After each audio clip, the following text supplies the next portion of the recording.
It's time for a new movie review, and it's of the 1996 movie Mission Impossible, which was directed by Brian De Palma. The movie is a continuation of the 1966 television series and also of a sequel series which came out in 1988. The movie stars Tom Cruise, John Voight, Emilia Burt, Jean Reno, Ving Rhames, Kirsten Scott Thomas, and Vanessa Redgrave. And the music was done by Danny Elfman, and the production company is Cruise and Wagner Productions.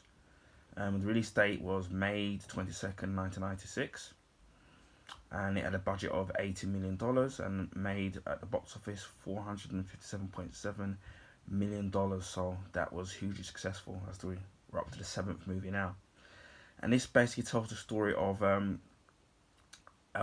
John Phelps and Ethan Hunt team are sent to Prague to stop a rogue agent from stealing a knock list. But then what unfortunately happens is that one by one the team get killed off one by one, leaving only Ethan Hunt, the only person to survive the mission. He's then manages to go back to the IMF director, and then it's set up to where they think he's gone rogue, and that he was stealing the list for himself, and that he purposely killed off his team. So basically, they want him to come in for a debriefing because obviously they're trying to set it's all set up as if that he committed the obviously the atrocities with his team. He then manages to escape. And then he ends up setting up his own team, to then to steal the actual real knock list, and then try to find out who is the traitor in the team and who declare his name. There are lots of twists and turns in this movie, and it's one of the movies where you're gonna have to sit there and pay very attention to what's kind of going on with the in terms of the plot and the actual background characters. For me, when I first saw this movie, I wasn't kind of a complete fan of it because maybe it's to do with youth and age, where I was more used to action films. I wasn't one of those kind of people where, when it comes to watching a movie, that you would have to sit there and think and to kind until you could see what was going on and how the movie was going to play out.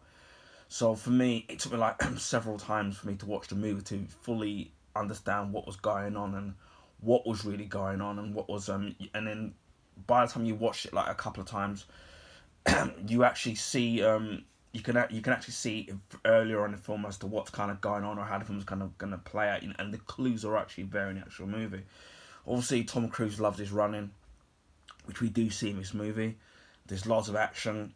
The Mission Impossible theme in it, which I've modernised from the TV series, was really great. The actual twist and as to what's kind of going on, I do love the twist in what happens. Again, I won't spoil it because for those of you who haven't seen it, but those of you who have, you'll know the twist and what is going on. But obviously, Ethan does manage to clear his name, but it's just the way he kind of does it, which I thought was kind of really great. And the actual climax of the crescendo of the final fight at the end of the movie was kind of really great. It was really action packed, and I really loved it. Obviously, we'll do a review of Mission Impossible 2, but when it comes to Mission Impossible 2, it was a very different beast of a movie. It was more action.